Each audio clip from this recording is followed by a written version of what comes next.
बिस्मिल्लाहिर्रहमानिर्रहीम। अस्सलाम वालेकुम स्टूडेंट्स, मेरा नाम कासिम अली है और मैं आपका फ़िज़िक्स टीचर हूँ। Students, as you know well कि हम अपनी सेकेंड ईयर फ़िज़िक्स का चैप्टर नंबर 21 और वो जो चैप्टर है इसका लास्ट वाला चैप्टर है, उसकी वीडियोज़ के मतलब बात कर रहे थे, उसके टॉपिक्स के मतलब अभी तक बात करते आ रहे थे।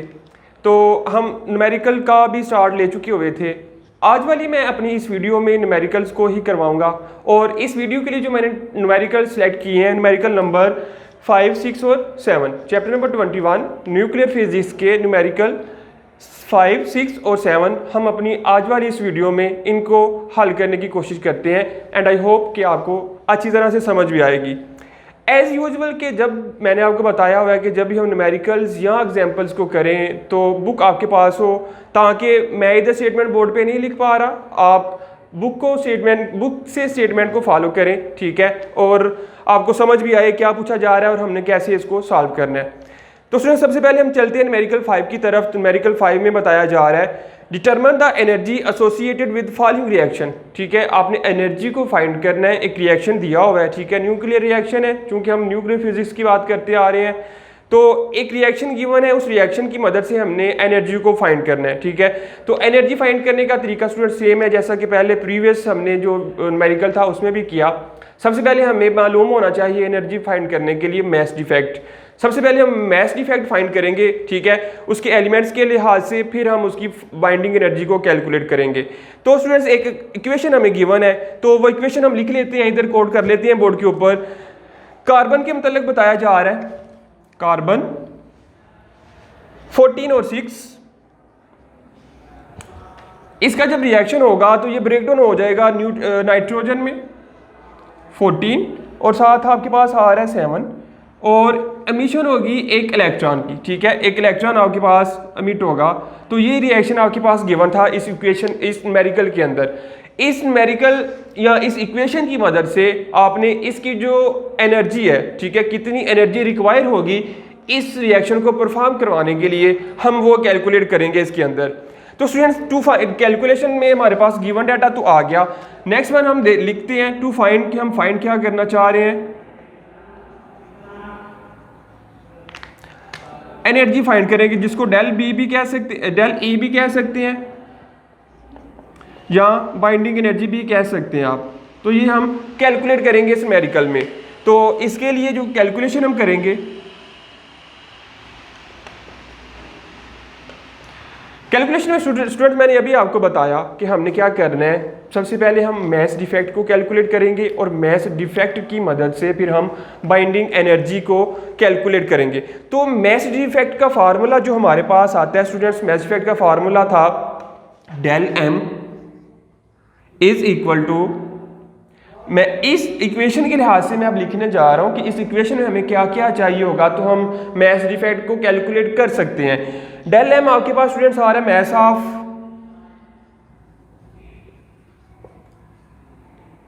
कार्बन, साथ में आएगा minus mass of nitrogen,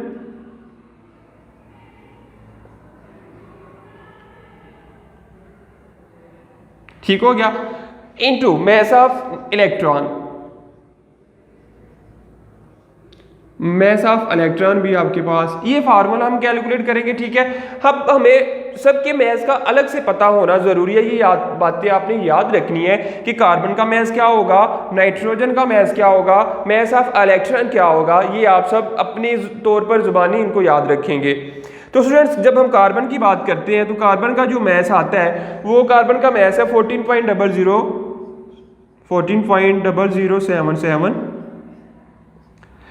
minus 14 आगे जो नाइट्रोजन का आ रहा है 0031, आगे प्लस मैस ऑफ इलेक्ट्रॉन 0.00055, ठीक हो गया स्टूडेंट्स। ये सारी वैल्यूज को हमने कैलकुलेट किया, पुट करने के बाद जो आपके पास आंसर आएगा, इन दोनों को माइनस करें, इन दोनों को प्लस करें, जो आंसर आएगा इस वाली इक्वेशन में से इसको माइनस कर देंगे, तो आपके पास आंसर आ रहा है 0.00405 साथ आ रहा है U, और वी नो दैट कि जो आपके पास U होता है, ठीक है, 1U is equal to 931 mega electron volt. तो अब इसकी जगह क्या आ जाएगा, मल्टीप्लाई करके इसको जब हम लिखेंगे, ठीक है स्टूडेंट्स, आपके पास डेल M जो आएगा, डेल M आपके पास आएगा जब हम इसको मल्टीप्लाई करेंगे 0.00405, ठीक है, ये आपके पास आ गया स्टूडेंट्स, ठीक है, मैस डिफेक्ट, ठीक है, डेल M तक डेल M यहाँ तक हमारी वैल्यू थी, डेल M। आगे हम फाइंड करने चाह रहे थे एनर्जी डेल E, तो यहाँ से हमारे पास जो आंसर आएगा वो डेल E का आएगा। इसको मैं थोड़ा सा सेपरेट कर रहा हूँ, सॉरी ओवर फॉर्म में नज़र ना आ जाए, आपको गलती लग सकती है, ठीक है। अब जो कैलकुलेट करनी है वो बाइंडिंग एनर्जी है, तो स्टूडेंट्स बाइंडिंग एनर्जी के लिए हमने क्या करना है, 1U की जगह 931 लिख के इसको मल्टीप्लाई कर देना है। तो यानी अब क्या होगा, मल्टीप्लाई बाय 931, साथ आ जाएगा मेगा इलेक्ट्रॉन वोल्ट। अब आप क्या करें, इन दोनों को जब आप मल्टीप्लाई करेंगे स्टूडेंट्स, ठीक है, इन दोनों को, या इधर एक दफ़ा ऐसा करते हैं कि फार्मूला लिख ही लें एनर्जी का, तो फार्मूला लिखने के बाद ये आंसर आ रहा है आपके पास, फार्मूला पिछली लेक्चर पिछली न्यूमेरिकल में भी हमने लिखा था। अब जो आंसर आ रहा है वो आ रहा है 3.77 मेगा इलेक्ट्रॉन वोल्ट, ये आपके पास स्टूडेंट्स आ रही है एनर्जी, ठीक है। एनर्जी का जो फार्मूला था वो था del E is equal to del M multiply by 931, ये फार्मूला यूज करते हुए हमने ये वाली कैलकुलेशन परफॉर्म करवाई है। तो स्टूडेंट्स बिल्कुल सिंपल सा क्वेश्चन था, सिर्फ इसमें जो टर्निंग पॉइंट आ रहे हैं, जो मेन चीज़ें आ रही हैं, वो चीज़ें मैस याद रखने वाली कि कार्बन का मैस क्या होगा, नाइट्रोजन का क्या होगा, इलेक्ट्रॉन का क्या होगा। जब आपको एलिमेंट्स के मैस का पता होगा तो तब ही ये न्यूमेरिकल सॉल्व हो सकते हैं, अदरवाइज इनको सॉल्व करना बहुत टफ बात हो जाएगी आपके लिए। तो पहले आपने क्या करना है कि इनके मैसेज को याद करेंगे, ठीक है स्टूडेंट्स। फिर अगला क्वेश्चन 6 वाला जो है,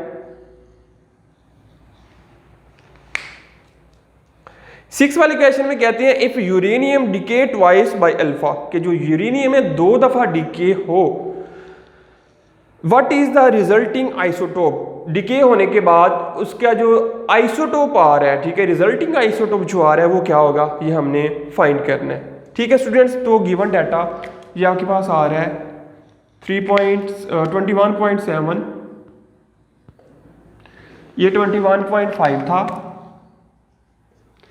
ठीक है। गिवन डाटा इसमें क्या है,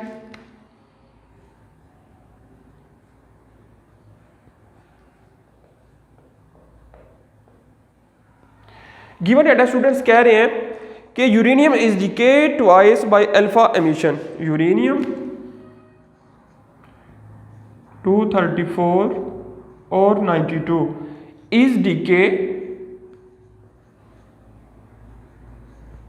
is decade twice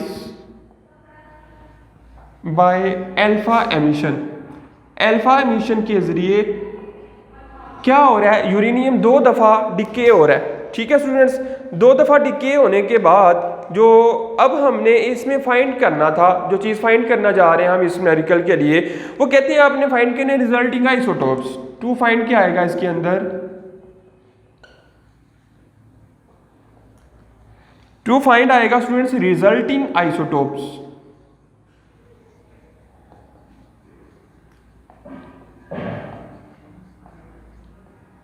resulting isotope आप कैलकुलेट करेंगे, फिर कैलकुलेशन जब हम परफॉर्म करवाएंगे तो किस तरह होगी इसको देखते हैं आप।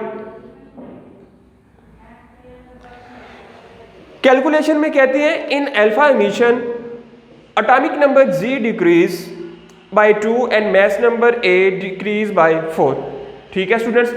अल्फा एमिशन में हमने चैप्टर के अंदर भी ये पढ़ा था, जब अल्फा एमिशन होता है, अल्फा रेडिएशन एमिट होती है, तो क्या होता है कि जो चार्ज नंबर G यानी ये जो 92 है ये डिक्रीज हो जाएगा 2 टाइम्स, ठीक है, और जो मास नंबर है यानी ये 234 आ रहा है ये डिक्रीज हो जाएगा बाय 4 टाइम्स, ठीक है, 4 टाइम ये डिक्रीज होगा। This reaction can be written as, ठीक है, इस रिएक्शन को भी हम कैसे लिख सकते हैं स्टूडेंट्स। अब इधर जो उन्होंने यूरेनियम दिया हुआ था स्टूडेंट्स वो दिया हुआ 234 नहीं 233 दिया हुआ है, और साथ 92 वो सेम है। अब इसके लिए जो इक्वेशन बनेगी हमारे पास, इक्वेशन क्या बनेगी, ठीक है, कहते हैं सपोज कि आपके पास जो x था, ठीक है, यूरेनियम 233 92, ये कन्वर्ट होगा किसमें, एक डाटर एलिमेंट में, और बाय डेफिनेशन, ठीक है, बाय डेफिनेशन मैं लिख ही लेता हूं ताकि आपको याद नहीं रहे, ठीक है, by definition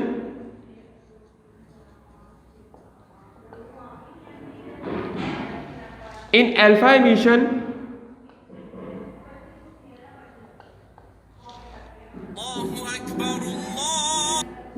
Z is decrease by 2 times and mass number A decrease by 4 times, ठीक है। तो इस केस में जो आपके पास स्टूडेंट्स जो इक्वेशन बन रही है, इक्वेशन वो क्या बनेगी, अब इक्वेशन बनानी, जैसे कि हमारे पास यूरेनियम था, यूरेनियम 233 92, ये कन्वर्ट हो रहा है किसमें, एक डाटर एलिमेंट, उसका मैस नंबर, ठीक है, 233 था, बाद में जो हो रहा है वो 4 टाइम डिक्रीज हो रहा है, तो आ जाएगा 229, और आपके पास जो Z नंबर, ठीक है, चार्ज नंबर Z था, वो डिक्रीज हो रहा है 2 टाइम्स, तो आपके पास क्या आ जाएगा, ओनली 90, साथ प्लस क्या आ जाएगा, प्लस चूंकि अल्फा आपके पास आ जाएगा हीलियम 4 और 2, ठीक है, हीलियम भी इसमें इमिट हो रहा है, ठीक है, इसके साथ आ जाएगा। अब कहते हैं आफ्टर सेकंड अल्फा एमिशन, ठीक है, दूसरा अल्फा एमिशन के बाद, after second alpha emission, after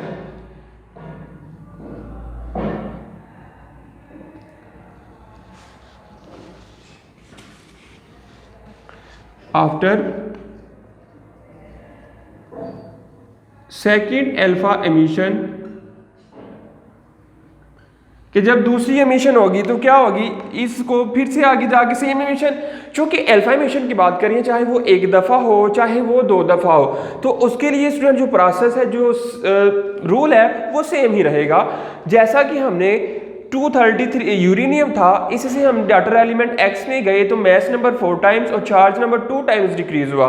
फिर जब हम नेक्स्ट एमिशन करवाएंगे, जब नेक्स्ट एमिशन होगी अल्फा की दोबारा से, इस वाले एलिमेंट, अब इस केस में ये वाला जो एलिमेंट है ये पेरेंट एलिमेंट होगा, और जो दूसरा न्यू एलिमेंट बनेगा डाटर एलिमेंट, उसका भी मैस नंबर 4 टाइम्स डिक्रीज हो जाएगा, और जो चार्ज नंबर Z है वो 2 टाइम्स डिक्रीज हो जाएगा, और सेम एज इट इज फिर से एक हीलियम का एक पार्टिकल आपके पास इमिट होगा। तो क्या होगा, कैसे लिख सकते हैं उसको हम, डाटर एलिमेंट इधर था, अब इस केस में वो पेरेंट एलिमेंट बन गया 239 90, जब इसमें एमिशन होगी तो क्या बनेगा, एक स्टूडेंट्स एलिमेंट Y, ठीक है, कुछ भी हो सकता है, सिर्फ ये हम जनरल इक्वेशन को डिस्कस कर रहे हैं।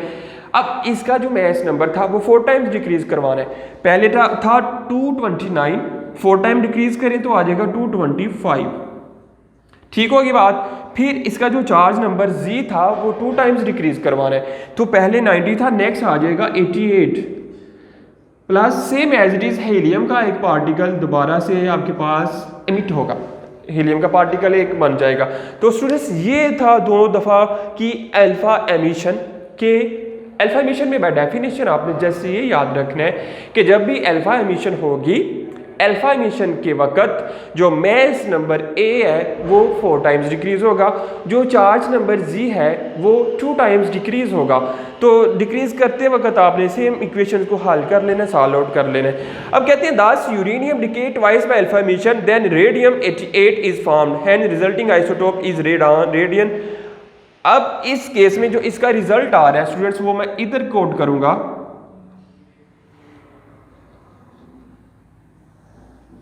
ठीक है, इधर वो कह रहे हैं uranium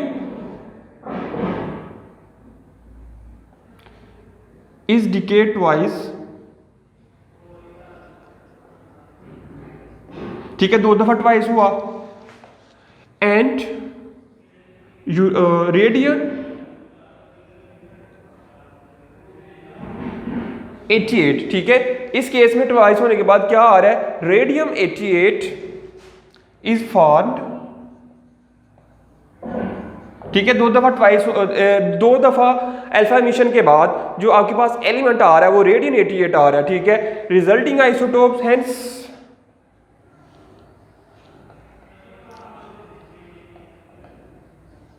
resulting isotope is radian, ठीक है। जो रिजल्टिंग आइसोटोप स्टूडेंट्स आपके पास आ रहा है वो आ रहा है, इसे देखें रेडियन हमने कहा है, तो इसका जो मैस नंबर आ रहा है वो आ रहा है 225, जो चार्ज नंबर आ रहा है वो 288 आ रहा है, ठीक है। 225 और 88 ये आपके पास आ गया। रेडियन एक एलिमेंट है जो कि अगर यूरेनियम 233 अगर एमिट हो, ठीक है, 2 दफ़ा अल्फा एमिशन हो उसमें, तो वो किस में कन्वर्ट होता जाके उसका जो आइसोटोप है वो कौन सा आइसोटोप आता है, तो स्टूडेंट्स रिमेंबर कि उसका जो आइसोटोप आता है वो आता है रेडियम, और इसका मैस नंबर 225 और इसका जो चार्ज नंबर है वो आता है 88। तो सिंपल से दोनों स्टूडेंट्स क्वेश्चन थे। आगे मैंने 7 भी कोड लिखा हुआ है साथ, लेकिन 7 जो न्यूमेरिकल है वो सेम एज इट इज़, ठीक है। क्वेश्चन नंबर 5 के एन अकॉर्डिंग है, एन इसके मुताबिक है, ठीक है। आपने क्या करना है, सेम मेथड है, ठीक है, सिर्फ क्या चेंज होगा, इक्वेशन चेंज होगी और इक्वेशन के जो एलिमेंट्स हैं उसका मैस नंबर चेंज होगा, ठीक है। इक्वेशन भी चेंज है, इक्वेशन का जो मैस नंबर है वो भी चेंज है, तो आपने उसको अब बाय सेल्फ सॉल्व करने की कोशिश करनी है। आज के लिए मैं इस वीडियो में ये दोनों न्यूमेरिकल्स करवा दिए हैं, चूंकि वो बिल्कुल इस तरह का है, नेक्स्ट वाला वो आप खुद करेंगे अब।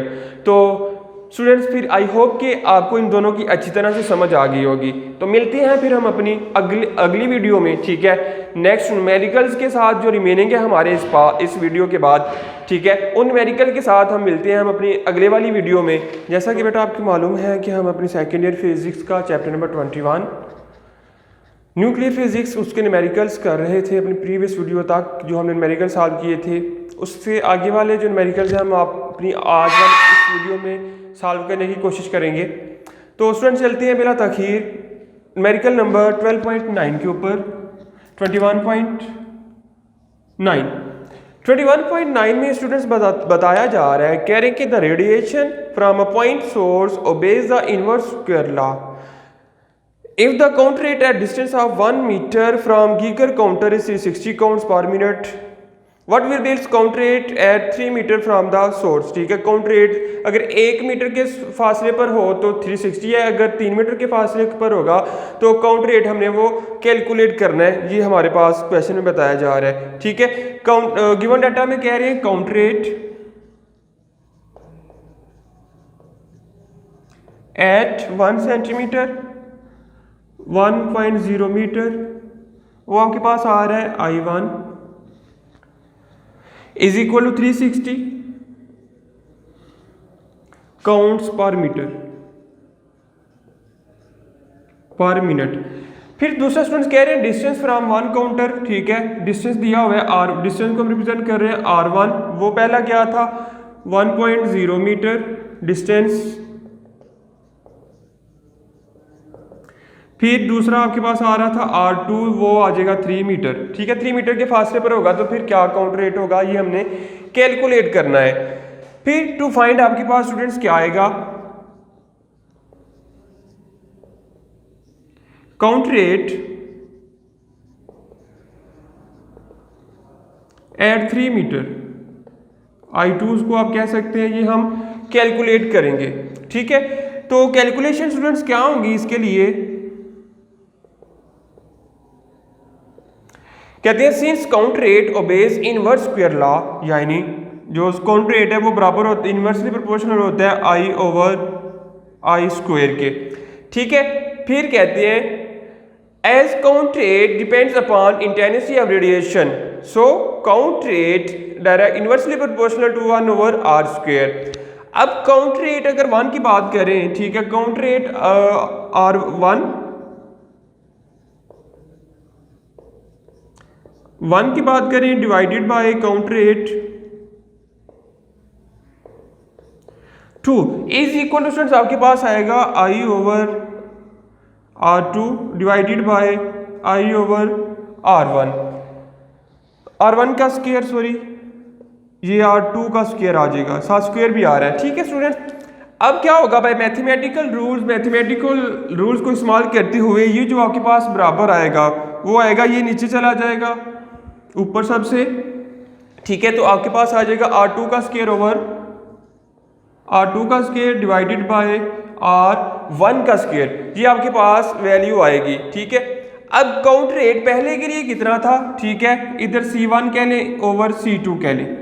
काउंट रेट वो बताया गया था 360 इज इक्वल टू R2 की वैल्यू क्या थी, 3 बताया हुआ था। ठीक है, R2 की जगह 3 आ गया डिवाइडेड बाय, अब C2 क्या था, काउंट रेट हमने दूसरा तो फाइंड करना है स्टूडेंट, तो वो आपके पास ये आ जाएगा। R1 की वैल्यू थी 1 का स्क्वायर, ये आ गया 360 is equal to 9 over 1 into C2। अब हम मालूम करना चाह रहे हैं स्टूडेंट, जब हमने मालूम करना है C2, तो 9 इधर आ जाएगा C2, यानी क्रॉस मल्टीप्लाई करते हैं आप, तो आपके पास C2 is equal to 360 divided by 9 आ जाएगा, ये वाला इधर आ जाएगा, इनको इंटरचेंज कर देंगे। ठीक है, इंटरचेंज करने के बाद जो आपके पास स्टूडेंट्स आंसर आएगा C2 का, वो आ रहा है 40 मिनट काउंट्स पर मिनट। ठीक है, 360 डिवाइडेड बाय 9 वन टाइम 9 और 4 टाइम 36, और ये 7 0 बचा, 7 0 आ गया, 40 काउंट्स पर मिनट के, एक मिनट के अंदर जो काउंट्स बन रहे हैं वो 40 काउंट्स बनेंगे। ये था हमारे पास न्यूमेरिकल 21.9। आगे जो लास्ट वाला न्यूमेरिकल है 21.10, आई होप कि स्टूडेंट्स इसको आप समझ चुके होंगे। ठीक है, count rate 1 count rate 2 over I over R1 का square divided by I into R2 का स्क्वायर, ये वाला I इस I के साथ कैंसिल आउट होके बाकी आपके पास बच जाएगा R2 का स्क्वायर ओवर R1। फिर आपने सारी वैल्यूज को पुट करके वैल्यूज निकाल लेनी है।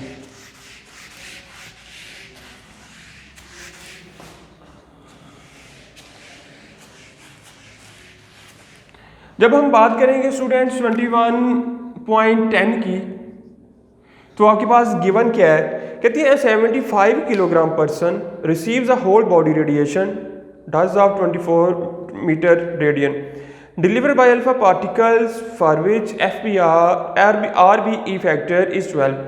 Calculate the absorbed energy in joules, energy find करेंगे। The equivalent dose in remember. ठीक है, दो चीज़ें हम फाइंड करेंगे। ठीक है, इक्विवेलेंट डोज और दूसरा एनर्जी अब्जॉर्ब, ये दो चीज़ें फाइंड करनी। तो गिवन क्या आपके पास, सबसे पहले मैस गिवन है 75 किलोग्राम। ठीक है, मैस गिवन है, उसके बाद डोज गिवन है, वो आपको बताया जा रहा है 24 मीटर रेडियन। अब इसको हम बेस यूनिट में लेकर आएंगे। ठीक है, मिली रेडियन, तो मिली यू नो वेल के बराबर होता है आपके पास 24 इंटू 10 की पावर -3, 7 रेडियन आ जाएगा। अब स्टूडेंट अगर हम इसको 1 रेडियन की बजाय हम इसको GY में लिखें 24 इंटू 10 की पावर -3। ठीक है, साथ आपके आ रहा है 0.01 GY। ठीक है, अब दूसरा RBE फैक्टर दिया हुआ है तीसरे नंबर पर, RBE फैक्टर वो आपको बताया जा रहा है 12। तो टू फाइंड क्या है इसके अंदर, टू फाइंड स्टूडेंट्स आ रहा है एनर्जी, उसके बाद डोज। ठीक है, DE आप मालूम करेंगे, इक्विवेलेंट डोज। ठीक है, इक्विवेलेंट डोज मालूम करेंगे। सबसे पहले हम स्टूडेंट्स एनर्जी निकालेंगे। ठीक है, एनर्जी के लिए हमारे पास जो फार्मूला है कैलकुलेशन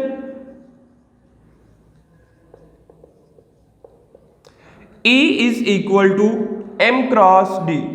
ठीक है, एनर्जी का जो फार्मूला स्टूडेंट्स हम निकालेंगे वो E is equal to M cross D।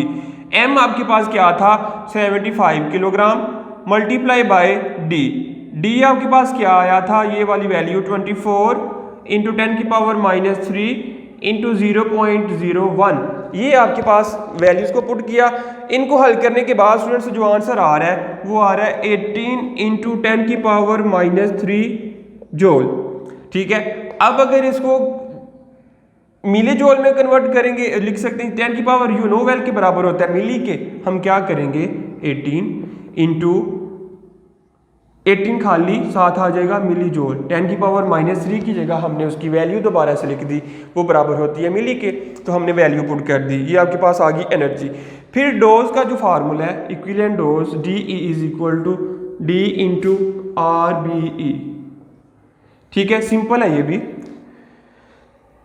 तो स्टूडेंट्स आप वैल्यूज को दोबारा पुट करेंगे। डी आपके पास है 24 इंटू 10 की पावर -3 इंटू 0.01 साथ आ गया, multiply by R B E था 12। तो अब अगर आप इन दोनों को मल्टीप्लाई करेंगे तो स्टूडेंट्स मल्टीप्लाई करने के बाद आपके पास आंसर आ रहा है 2.88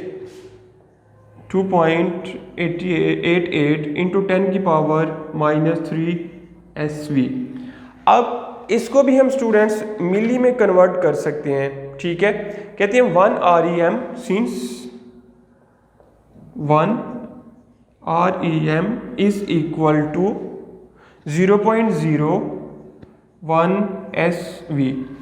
ठीक है, अब आपने क्या करना है DE, अब हमने इसको कन्वर्ट करना है REM के अंदर, ये SV में आ रहा था 0.01 के साथ हम इसको डिवाइड कर देंगे 2.88 इंटू 10 की पावर -3 डिवाइडेड बाय 0.01। ठीक है स्टूडेंट्स, तो अब जब आप फाइंड करेंगे तो आपके पास जो आंसर आएगा, फाइनल आंसर इस क्वेश्चन के लिए वो आ रहा है 0.29 REM। ये था न्यूमेरिकल नंबर हमारे पास 21.10, जो कि बिल्कुल ही सिंपल था। दो चीज़ें तो कैलकुलेट दो करनी थी, लेकिन बिल्कुल आसान सिंपल क्वेश्चन था। गिवन में आपको मैथ था, डोज थी, RBE फैक्टर था, एनर्जी और डोज इक्विवेलेंट डोज आप कैलकुलेट करना चाह रहे थे। इसमें जो एनर्जी का फार्मूला था वो था E is equal to M cross D, M भी मौजूद, D भी मौजूद, सिंपल कैलकुलेशन की। फिर इक्विवेलेंट डोज का फार्मूला D इंटू RBE, तो दोनों वैल्यूज मौजूद, वैल्यूज पुट करके हमने ये वैल्यू निकाल ली। फिर SV में आंसर आ रहा था, लेकिन हम लाना चाह रहे थे REM में, तो 1 REM बराबर होता है 0.01 SV की, तो हमने डिवाइड करके आपके पास स्टूडेंट्स फाइनल आंसर आ गया। तो ये था हमारे पास न्यूमेरिकल 21.9 और 21.10, जो कि बिल्कुल ही सिंपल से क्वेश्चन थे। आई होप कि आपको समझ भी आ गई होगी। तो स्टूडेंट्स मिलते हैं अपनी अगली वीडियो में नेक्स्ट टॉपिक के साथ। तब तक के लिए मुझे इजाजत दीजिएगा। अल्लाह हाफिज। वीडियो पसंद आई तो लाइक करें, अपनी राय कमेंट करें। ऐसे ही मजीद वीडियोस के लिए हमारा चैनल सब्सक्राइब करें और बेल का आइकन दबाएं ताकि आपको हर वीडियो का नोटिफिकेशन मिलता रहे।